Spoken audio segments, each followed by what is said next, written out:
Hi, welcome to the Kuana wellness. आज 15 अगस्त के मौके में मैं आपके साथ एक ऐसा विषय पे डिस्कस करना चाहती हूँ जो हम डेली लाइफ में यूज कर रहे हैं। जैसे कि हमारी डेली लाइफ में हम क्या सांस ले रहे हैं, जो हवा है, जो हम खाना खा रहे हैं, जो हमारी स्किन पे अप्लाई कर रहे हैं, why we are not taking it on a serious note. Yes, ये जो करंट यूथ है और जो अपकमिंग जनरेशन है, क्या उसकी लाइफ स्पैन हमको बढ़ाना है या कम करना है? अगर आप देखोगे तो हमारे जो दादाजी थे, जो उनके भी जो दादाजी थे, उनकी लाइफ स्पैन वाज 90 और 100 इयर्स। उसके बाद वो घट के हमारे दानी दादा के टाइम तक आई 80 इयर्स, 75 to 80, राइट। अभी हमारे मदर फादर की जो एज है वो 60 और 70 पे सर्वाइवल रेट चल रहा है। तो व्हाट हमारे बारे में क्या होने वाला है? क्या हम 50 तक ही सर्वाइव करने वाले हैं? तो क्या हमको हमारे जो यूथ हैं, जो हमारे बच्चे हैं, उनको अवेयर नहीं करना चाहिए? What they are eating they should know, what they are consuming उनको पता होना चाहिए। ये बहुत सीरियस बात है कि हम जो खा रहे हैं, हम एक कपड़े को सिलेक्ट करने के लिए पूरा 2 दिन लगाते हैं, डिसाइड करते हैं, डिजाइनर रखते हैं। समझ रहे हैं आप? जब आपकी शादी होती है तब आप आपके ड्रेसिंग सेंस को लेके कितने अवेयर होते हो, आप डेली क्या पहन रहे हो, इतनी सारी अवेयरनेस आउटर लुक के लिए। What about the inner health? आपकी जो इनर हेल्थ है उसका क्या आपको उसके बारे में कुछ भी नहीं सोचना चाहिए? So welcome to the Kuana wellness. मैं हूं आकांक्षा और आज हम इसी बारे में आपसे डिस्कस करेंगे कि कैसे हम इन समस्याओं को नजरअंदाज ना करें, उसको ध्यान रखें और उन चीजों को ध्यान में रखते हुए ही अपना डेली रूटीन फॉलो करें।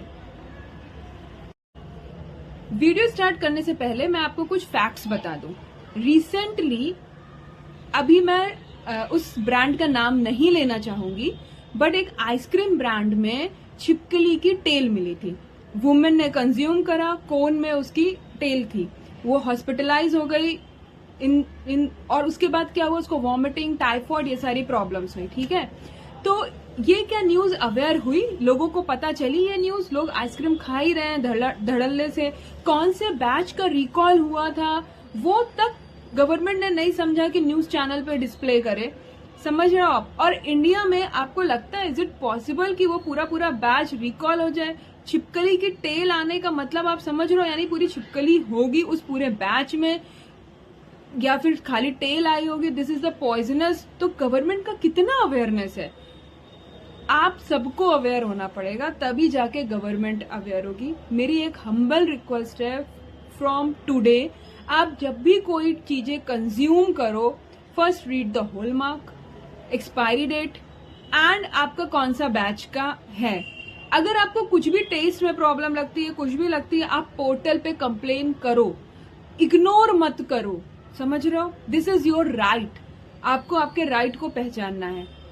अगर आप अवेयर होंगे तब हमारी जो फूड कॉरपोरेशंस है वो अवेयर होंगी, कंपनी जिनकी है वो अवेयर होगा, क्योंकि उनको लॉस बियर करना पड़ेगा अगर वो हमें खराब क्वालिटी देते हैं।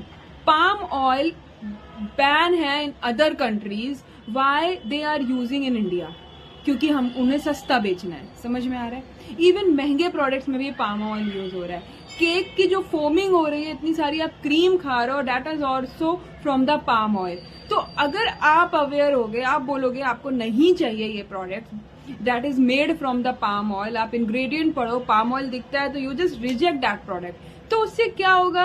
अवेयरनेस बढ़ेगी, वो लोगों को पता चलेगा कि नहीं, मुझे ये नहीं डालना है जो चीजों से हेल्थ इफेक्ट पड़ रहा है। क्यों मैगी के साथ इतना सारा हुआ और उसके बाद मैगी ने अपनी क्वालिटी इंप्रूव करी, टेस्ट मेकर्स जो वो डाल रहे थे उस पे इम्प्रूवमेंट लाया बिकॉज ऑफ द अवेयरनेस।